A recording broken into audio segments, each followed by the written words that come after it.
tayo ay maghigpit ng sinturon. Hindi naniniwala ang mga manggagawa dyan. Napakalinaw ng ating paninindigan. Sa gitna ng krisis, dapat pababain ang presyo ng bilihin.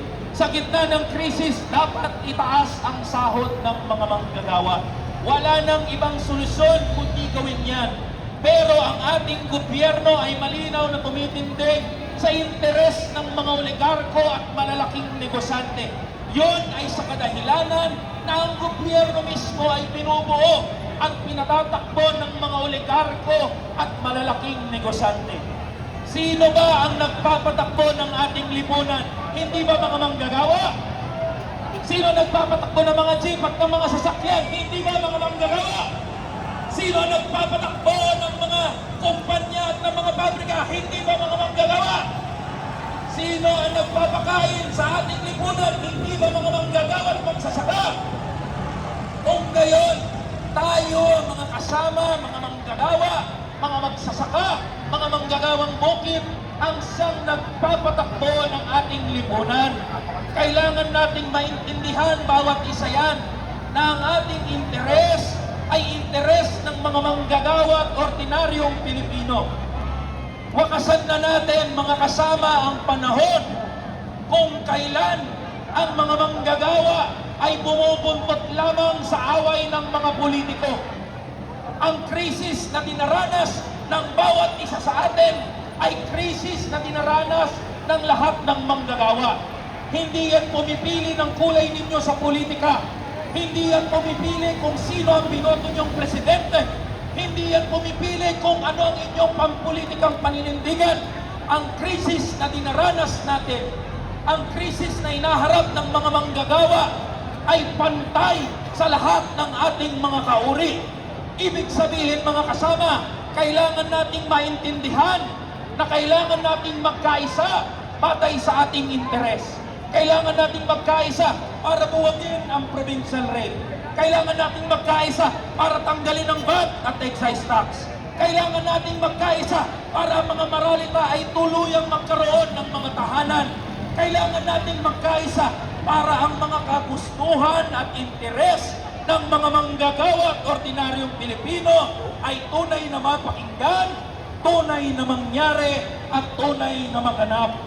Ang laban manggagawa, 10 ng mga organisasyon, federasyon at formasyon ng mga manggagawa ay tumitindig at naninindigan. Hindi tayo magpapagamit sa mga politiko, hindi tayo titindig sa interes ng mga nagnanais ng kapangyarihan sa taong 2028. Titindig tayo sa interes ng mga manggagawa, sa interes ng mga ordinaryong Pilipino na kagaya natin. Hindi tayo mag-aantay ng 2028 para ilaban lahat ng ating panawagan. Ngayon pa lang ay lalaban at titindig ang mga manggagawa at ordinaryong Pilipino. Ngayon pa lang ay nagdedeklara na ang mga manggagawa. Hindi titigil at liliit ang ating mga pagkilos. Dadamihan natin ang ating mga pagkilos. Kung ayaw nilang makinig yung nandoon sa Malacanang, kung inaharangan ni Ralph Recto ang ating mga panawagan, pupuwersahin ng mga manggagawa ang gobyerno para tumindig sa karapatan ng mga manggagawa. Laban! Laban! Manggagawa! Laban! Manggagawa! Manggagawa! Laban! Laban! Manggagawa! Pag sinabi ko yung mga panawagan natin, ang sagot natin, laban manggagawa. Okay ba yun? Bago tayo pumorma? Okay. Buwagin ang provincial rate. Laban manggagawa. Itaas ang sahod ng mga manggagawa. Buwagin ang VAT at excise tax. Laban! Manggagawa! Buwagin ang oil deregulation law. Laban! Manggagawa! Bigyan ng makataong tahanan ang mga malalitang lutsa. Laban! Manggagawa! Ibigay ang panlipunang serbisyo sa mamamayan. Laban!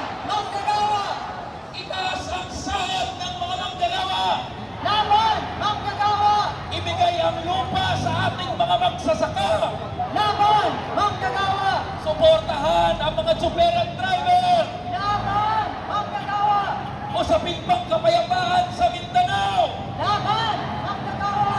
Mga manggagawa, itaas natin ang ating mga bandila at panawagan. Tayo po ay hahanay na. Pupunuin natin ang Espanya. Tutungo at susugod tayo doon sa Menjola. Mabuhay ang mga manggagawa. Laban!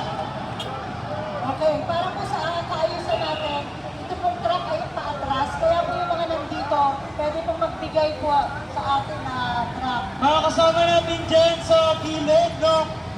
Bigyan po natin ng espasyo yung ating truck para po mabigyan ng daanin po yung hanay po natin. Mga kasama, sa gilid po muna tayo. Bigyan po natin ng espasyo yung truck natin. Okay, bababa lang kami.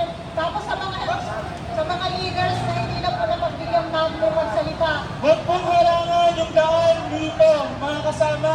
Tumabi po tayo. ito, kailangan Huwag po free. muna tayo dyan, mga kasama. Tumabi muna po tayo dahil ang truck po ay papunta doon po. Atras po yung truck papunta po dyan. Kaya po, stop. Okay. Mga marshal, patulong po dito para sa amin. Mga marshal, dito po tayo. Priority po natin na mabigyan po ng espasyo po yung truck natin para po mabigyan at makaporma na po tayo patungo Okay, sa Australia. dito naman yung marshal. Okay. Ito na lang yung kuya. Baka na po.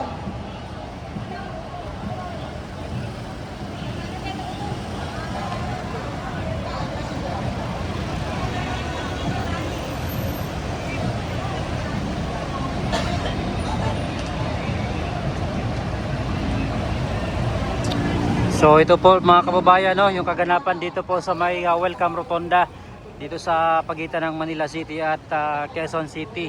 So nagsalita kayo na si Congressman Eli San Fernando ng Kamanggagawa Party List at papunta na sila mga kababayan ng Menjola, no, para doon magsagawa rin ng kanilang programa para kalampagin ang Malacanang patungkol dito sa pag-address, no, ng krisis at yung minimum wage mga kababayan ay dapat buwagin at para pantay-pantay, no, kasi lahat naman ng presyo para parehas ang presyo at mas mahal pa nga po doon sa mga probinsya, pero yung mga sahod ng mga manggagawa doon ay mas maliit kumpara dito sa Metro Manila.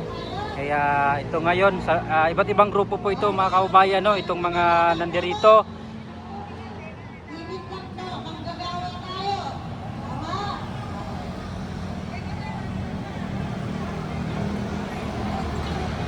Pero ito muna yung tubig. Kakain ng tubig. Okay. Ito naman tubig.